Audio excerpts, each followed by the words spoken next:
तो हम स्कंद 4 के अध्याय अध्याय 14 के श्लोक संख्या 28 को कर रहे हैं।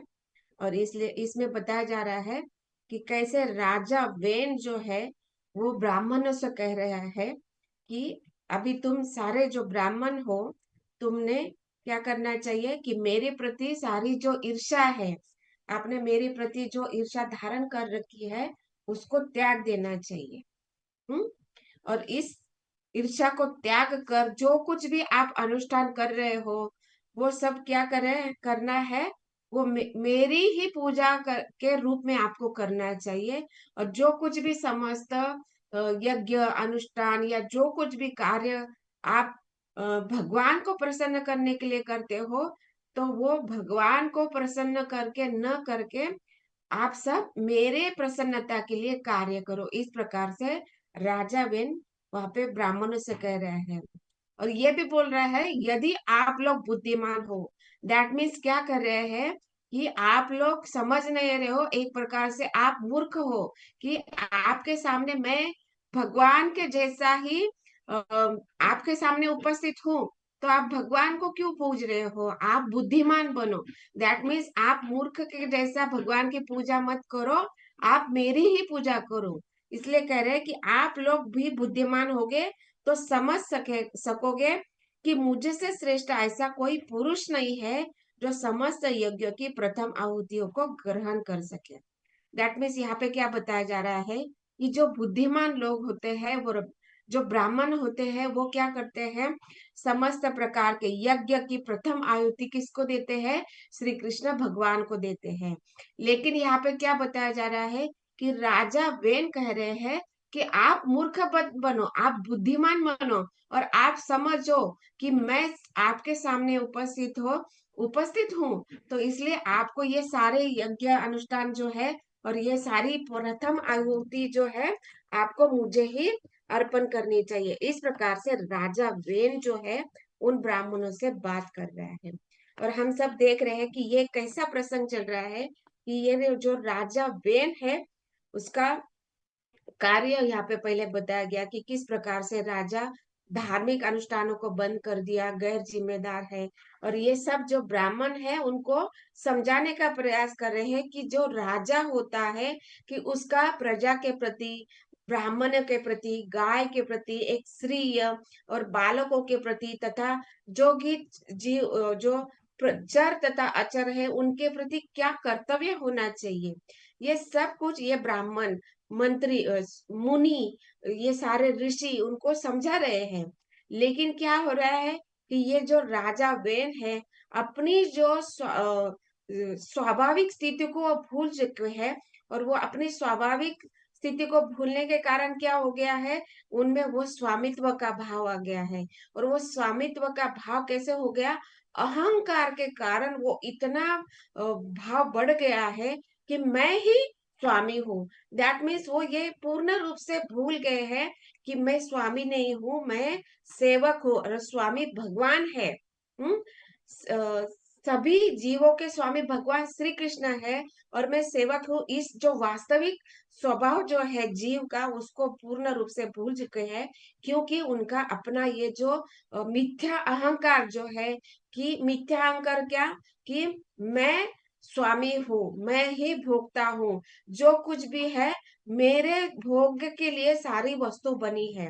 मतलब यहाँ पे क्या बताया जा रहा है कि राजा जो है सिंहासन पर बैठा हुआ है और उसको बहुत आसानी से सारा धन, ऐश्वर्य, सुख, संपत्ति और जो कुछ भी शरीर का पालन पोषण के लिए, अपनी इंद्रिय तृप्ति के लिए जो कुछ भी सुविधा चाहिए, वो बहुत आसानी से उसको प्राप्त हो चुकी थी।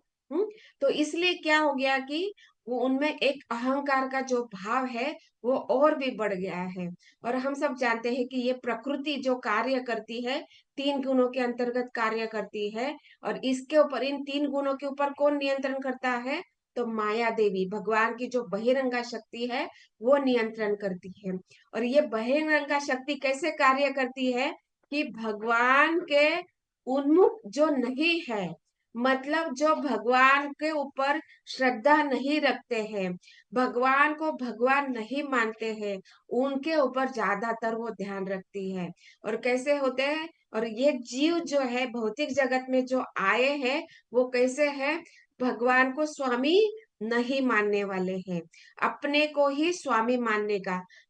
ये सारी जो आध्यात्मिक जगत में हो या भौतिक जगत में जो कुछ भी वस्तुएं उपस्थित है, वो सब कुछ भगवान के भोग के लिए है, भगवान को प्रसन्न करने के लिए है। इस बात को जो भूल जाता है, उसको ही भौतिक जगत में आने को मौका मिलता है।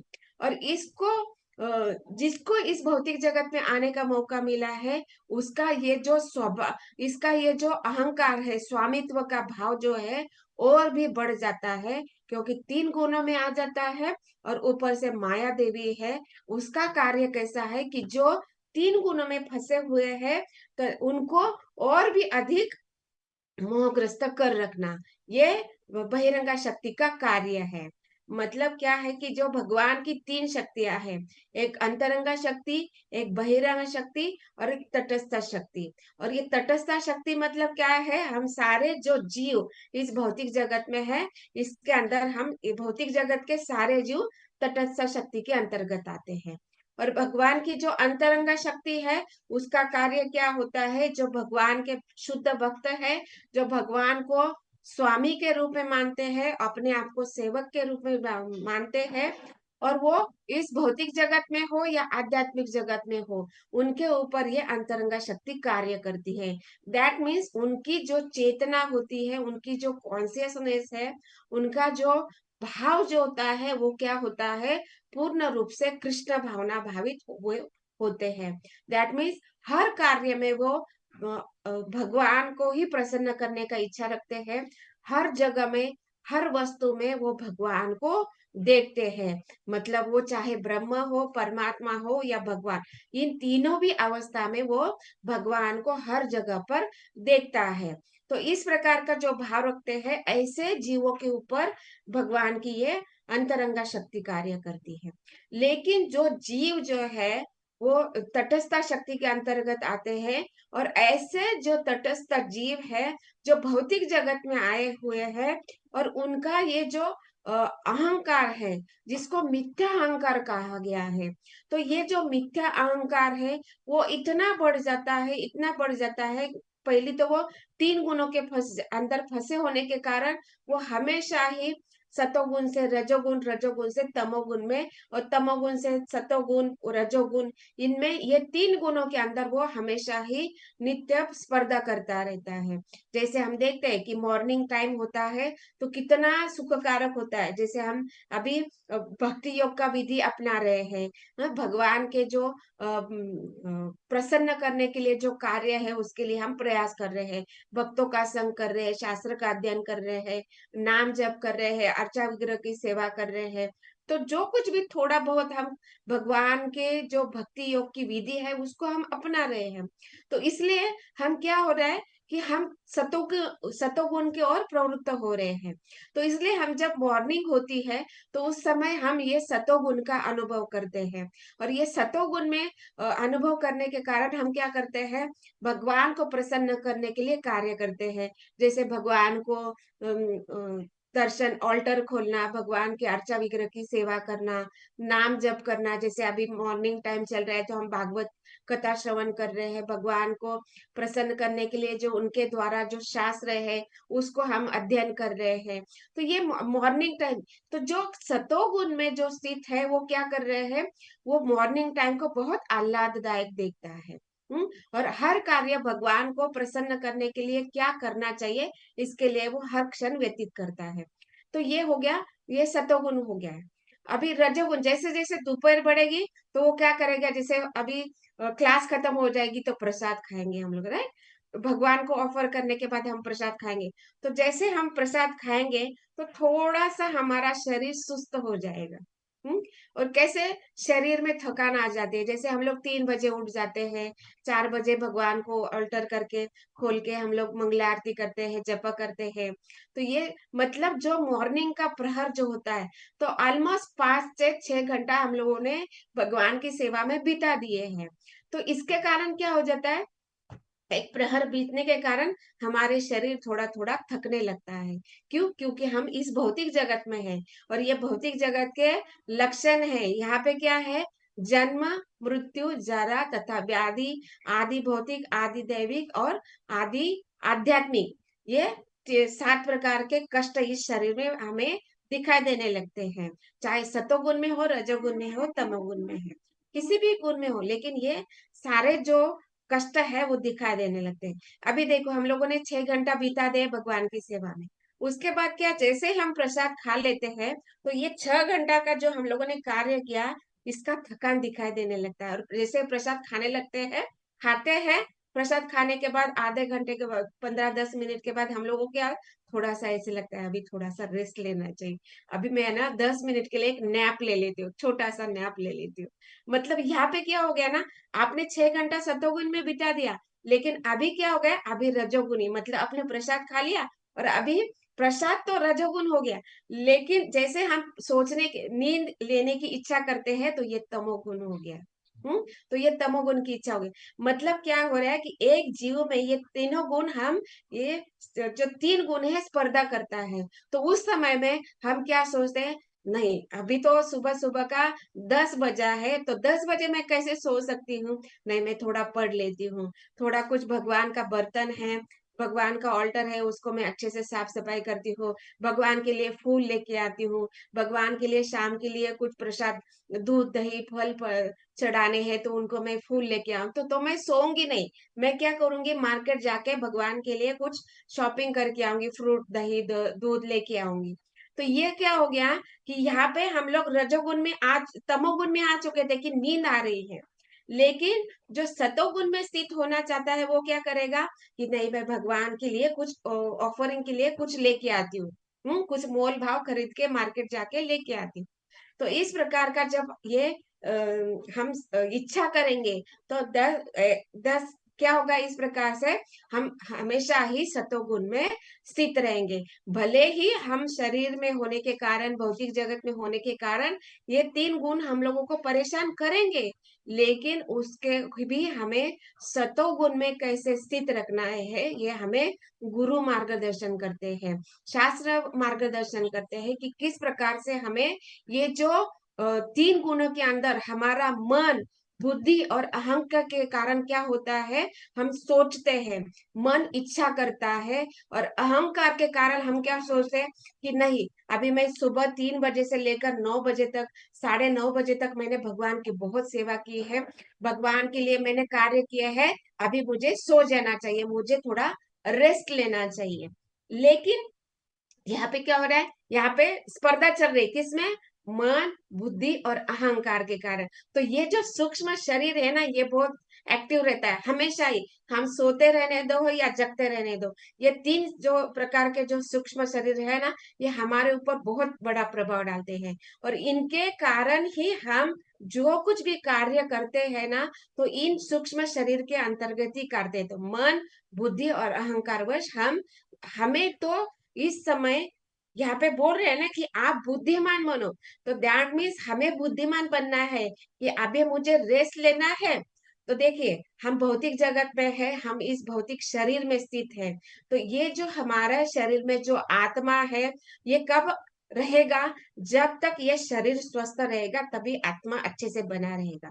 तो हमारा शारीरिक का स्वाभाविक स्थिति क्या है, अभी हम एक उम्र के अनुसार जन्म, मृत्यु और जरा व्याधि, तो शारीरिक व्याधियां होती है, वृद्ध अवस्था आती है।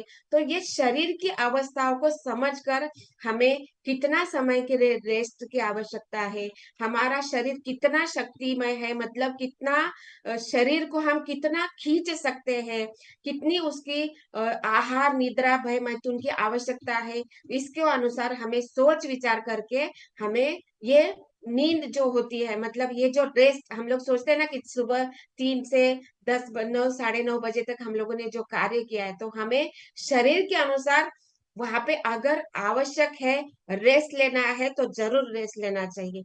तो दैट मीन्स ये नहीं होगा कि हम पूरी रूप से रज तमोगुण में आ गए हैं। नहीं, हम क्या सोचेंगे कि अभी ये पावर नैप हम लोगों को लेनी चाहिए, जिससे हम क्या हो गया, जो शरीर का थकान है वो मिट जाएगी, और मैं और भी फ्रेश होकर भगवान की अगली जो सेवा है उसके लिए मैं फ्रेश होकर तैयार हो जाऊंगी। तो ये हमारी शारीरिक सुविधाओं को भी हमें ध्यान रखना चाहिए। ऐसे नहीं कि नहीं, मैं सो जाऊंगी तो मैं तमोगुनी हो जाऊंगी तो मेरा सतोगुण का नाश हो जाएगा।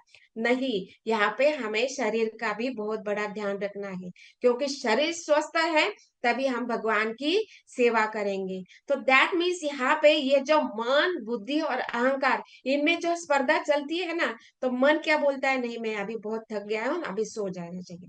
तो बुद्धि भी और अहंकार, अहंकार तो यहाँ पे बहुत बड़ा कार्य करता है। वो बोलता है नहीं नहीं, देखो अभी तुमने अब मंगलारती किया, जप किया, और सब कार्य किया है, सत्संग किया, भागवतम किया, अभी आपको सोना ही चाहिए। ये अहंकार बहुत बड़ा कार्य करता है। नहीं नहीं, अभी इतना कार्य किया ना, अभी क्यों नहीं सोना चाहिए, सोना ही चाहिए। ऐसा ये अहंकार बहुत बड़ा कार्य करता है। लेकिन यहाँ पे बुद्धि का एक रोल होता है कि वो सोचता है कि मुझे 10 मिनट सोना है या 2 घंटे के लिए सोना है। तो 2 घंटे सो गए तो फिर वो सुबह का जो कार्य है वो पुण्य वो हो गया, फिर तमोगुण में स्थित हो गए।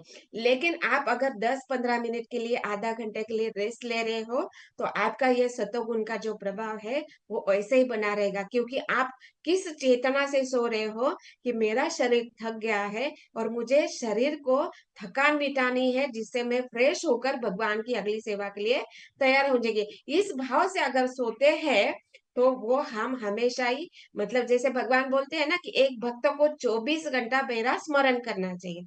तो मतलब सोते हुए भी हम जब रेस्ट कर रहे हैं, शरीर का थकान मिटाने के लिए जब हम नींद लेते हैं, तो इस भाव से सोचना है, इस भाव से हमें सोना है कि मैं फ्रेश होकर भगवान की अगली सेवा के लिए अच्छे से तैयार हो जाऊंगी। दैट मीन्स हम 24 घंटों ही हम क्या करेंगे, सतोगुण में स्थित हो जाएंगे। और इस समय जब हम इस सतोगुण में स्थित हो जाएंगे, तो ये जो अहंकार है ना, ये अपने आप मिट जाएगा। मिट जाएगा मतलब क्या, उसको हम मन तथा बुद्धि के अनुसार उसको दबा देंगे।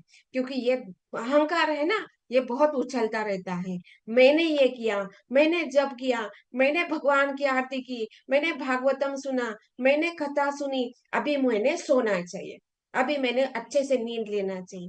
तो ये मैं और मेरा जो है ना, ये बहुत ऊपर आ जाता है। तो इसको दबाने के लिए हमें ये बोलना है, नहीं ठीक है, आप अभी शरीर को, आपको नींद की आवश्यकता है तो थोड़ा टाइम के लिए नींद ले लो, अच्छे से पावर नैप ले लो, और पुनः फ्रेश होकर भगवान की सेवा ले। तो इस प्रकार ये जो अहंकार, मन और बुद्धि है, ये धीरे धीरे दब जाएगा। और यहाँ पे जो सतो, मतलब क्या बोलेंगे, रियल ईगो, जो रियल ईगो है, जो सही अहंकार है, सही अहंकार क्या है कि मैं भगवान का दास हूँ, मैं स्वामी नहीं हूँ इस शरीर का, मैं इंद्रियों का स्वामी नहीं बनना है, मुझे भगवान का स्वामी बनना है। मतलब क्या, जो इंद्रिया, इंद्रिय को क्या कहा जाता है, गो भी कहा जाता है। तो मुझे गो स्वामी बनना है, गोदास नहीं बनना है। मतलब मुझे इंद्रियों की सेवा नहीं करनी है, मुझे भगवान की सेवा करनी है। मतलब गोस्वामी बनना है। इन इंद्रियों के ऊपर मेरा नियंत्रण होना चाहिए। मैं इंद्रियों का दास नहीं बनना है, इंद्रियों का स्वामी मुझे बनना है। ये भाव अपने आप आ जाएगा। और ये यही, इसको जब हम सोचेंगे ना कि मुझे इंद्रियों का दास नहीं बनना है, इंद्रियों का स्वामी, मतलब हर इंद्रियों के ऊपर मेरा अपना नियंत्रण होना चाहिए। इंद्रियों के अधीन होकर मैं उसके नियंत्रण में नहीं आना है।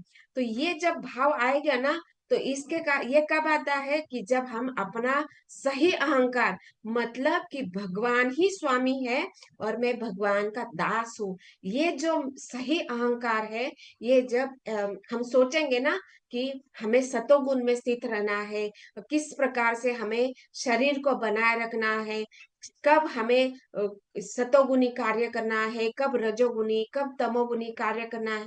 ये जो हम डिस्क्रिमिनेशन करेंगे ना कि सतोगुण में किस प्रकार स्थित रहा जाएगा, तमोगुण में हम है तो उस तमोगुण को किस प्रकार से हम मिटा सकते हैं, या तमोगुण से ये ऊपर कैसे आ सकते हैं, ये जब हम डिस्क्रिमिनेशन करेंगे, हम ये ज्ञान के आधार पर, गुरु के आधार से, शास्त्र के आधार से जब हम सीख जाएंगे ना, तो हम 24 घंटों ही सतोगुण में स्थित रहेंगे। और इस समय हमारा ये जो मिथ्या अहंकार है कि मैं शरीर हूँ, मैं अभी बहुत थक गया हूँ, मुझे अभी रेस्ट करना चाहिए, मुझे ये करना चाहिए, अभी बहुत पूजा पाठ कर लिया 6 घंटे के लिए, मैं अभी थोड़ा सोशल मीडिया देख लेता हूँ, या कहीं पे थोड़ा घूम के गार्डन में घूम के आता हूँ, या फिर हम लोग कभी मूवी देखने के लिए जाता हूँ, थोड़ा अपने आप को एंटरटेन करता हूँ। तो ये जो रजोगुण तथा तमोगुण का स्वभाव है ना, वो दब जाएगा जब हम पूरी तरह से सतोगुण में स्थित हो जाएंगे। और इससे कारण क्या होता है,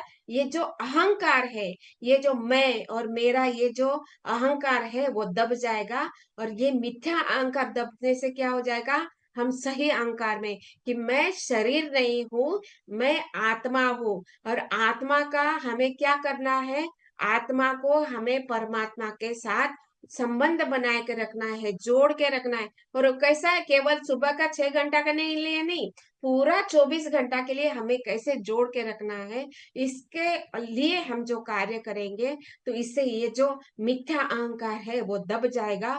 और जो सही अहंकार है कि भगवान ही स्वामी है और मैं उनका सेवक हूँ, तो मेरी जो सेवा, मेरी जो इंद्रिया है, वो सब कुछ भगवान की सेवा के लिए ही मैंने कार्य करना चाहिए। मतलब ऋषि के न ऋषिकेश सेवनम, मतलब जो इंद्रिया है उसको ऋषिकेश कहा जाता है। और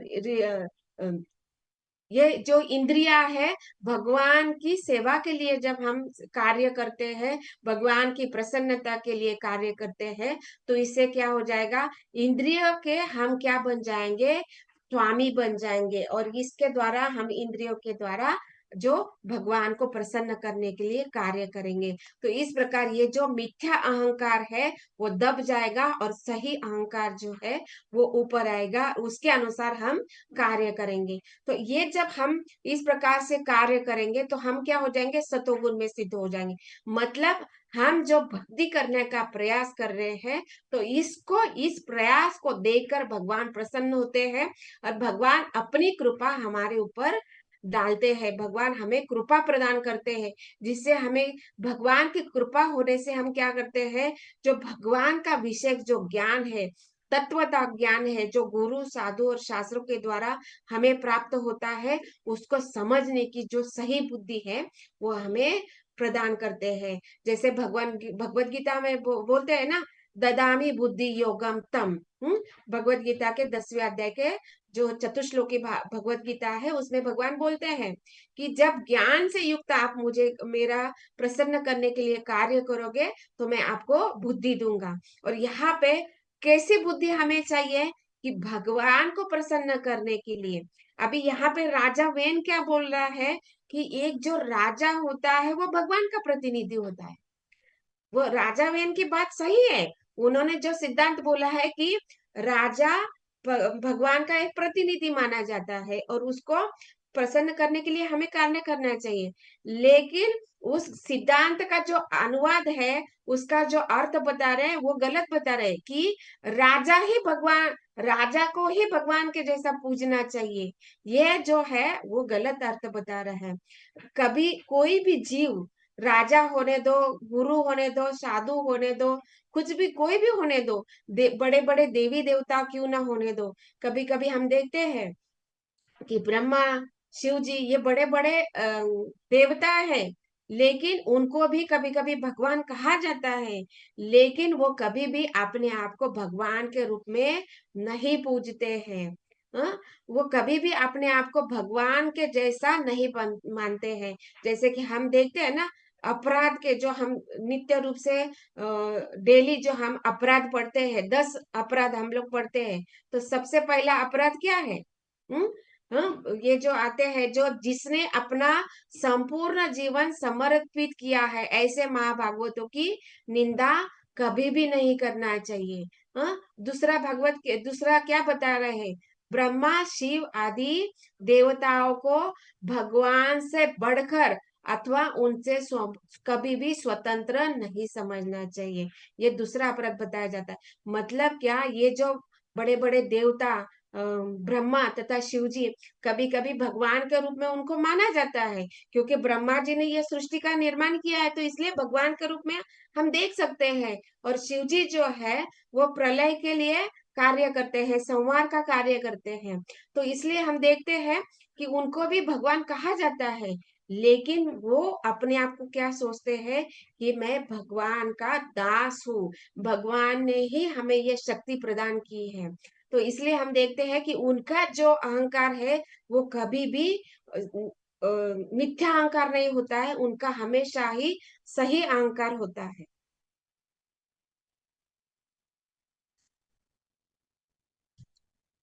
तो मतलब अभी देखिए, इस सृष्टि का निर्माण ब्रह्मा जी ने किया है, राइट?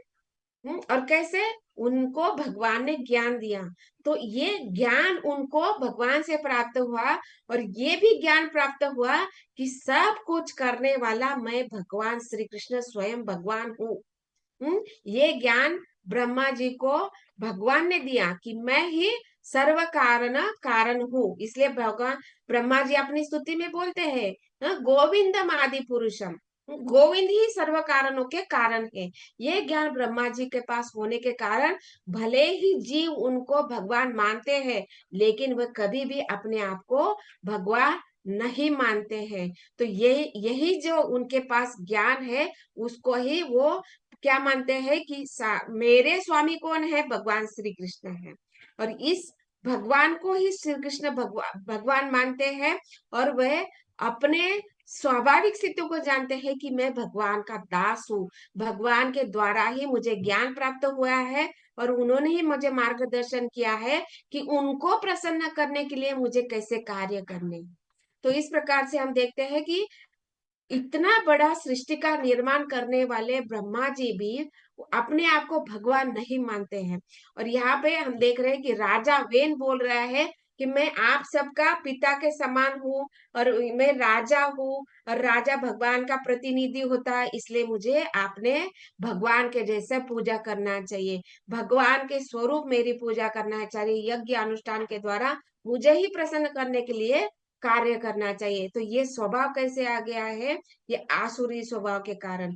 मतलब क्या कि ये जो अहंकार है, मिथ्या अहंकार कि मैं स्वामी हूँ, इस अहंकार को बहुत ऊपर आने के कारण वो अपने आप को राजा मान रहा है। और हम कितने सारे शास्त्र में उदाहरण देखे गए हैं।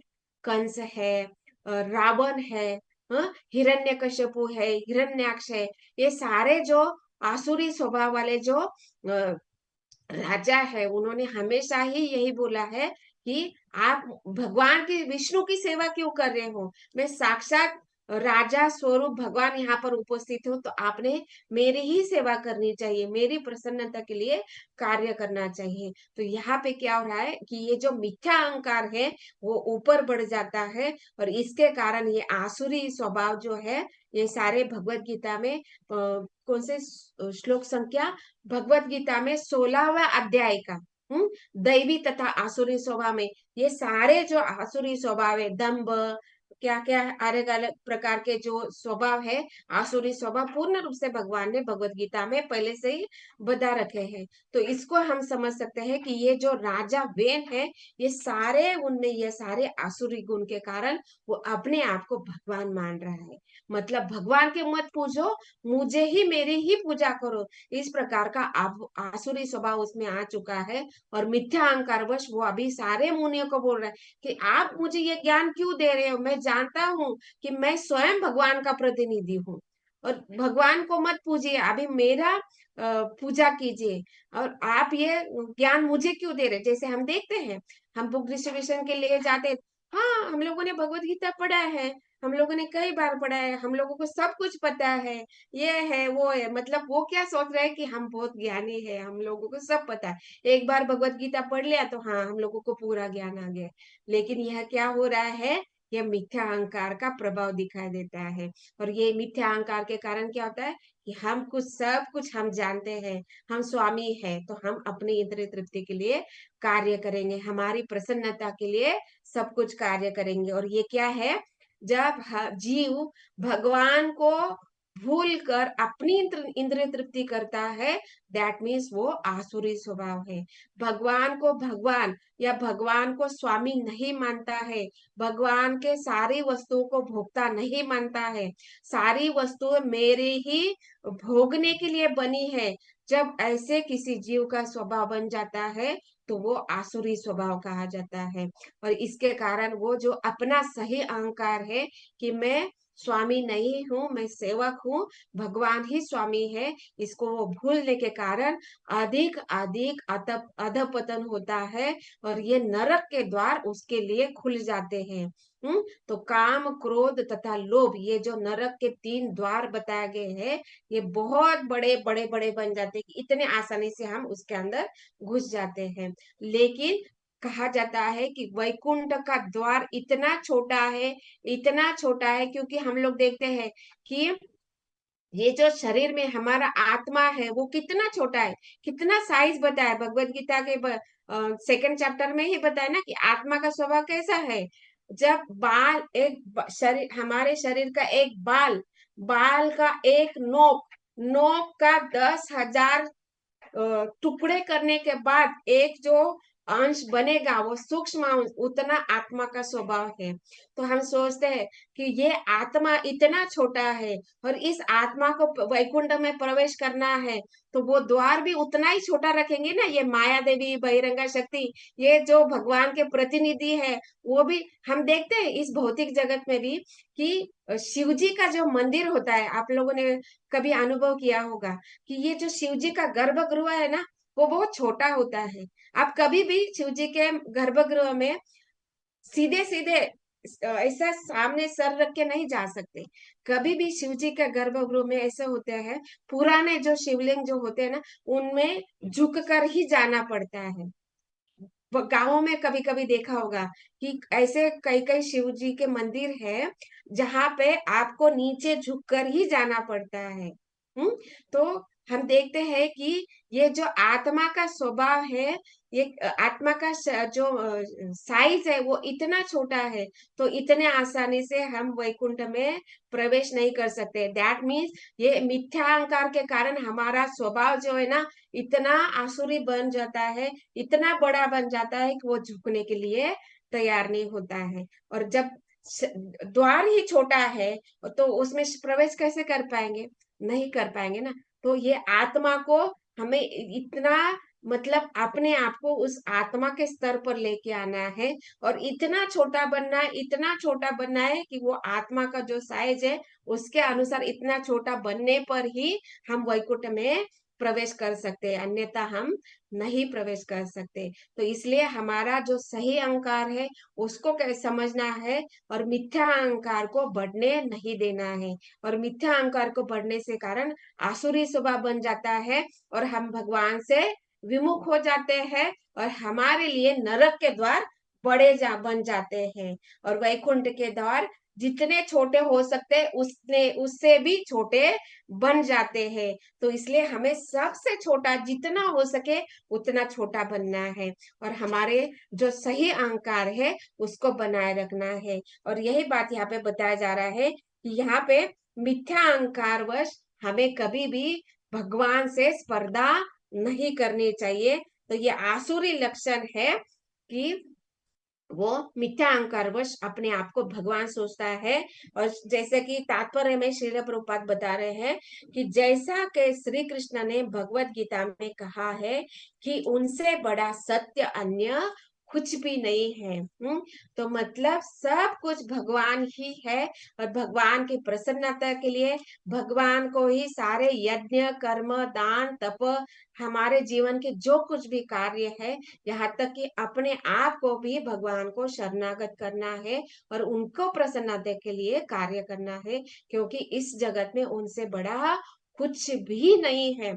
इस जो सिद्ध तथ्य है, इसको हमें स्वीकार करना है। और हमारा जो सही अहंकार, जब हम भगवान को मानेंगे ना कि भगवान के अलावा कुछ भी नहीं है, जब इस तथ्य को मानेंगे ना, तो हमारा जो सही अहंकार है उसमें हम स्थित हो जाएंगे, और ये जो मिथ्या अहंकार है, मैं तथा मेरा, ये यहीं पर नीचे दब जाएगा और मिथ्या अहंकार ऊपर आएगा, और हमारा जो स्वाभाविक गुण है, सतोगुणी स्वभाव, उस सतोगुणी स्वभाव से भी हम विशुद्ध सतोगुण में स्थित हो जाएंगे, क्योंकि सतोगुण भी इस भौतिक जगत का ही गुण बताया गया है।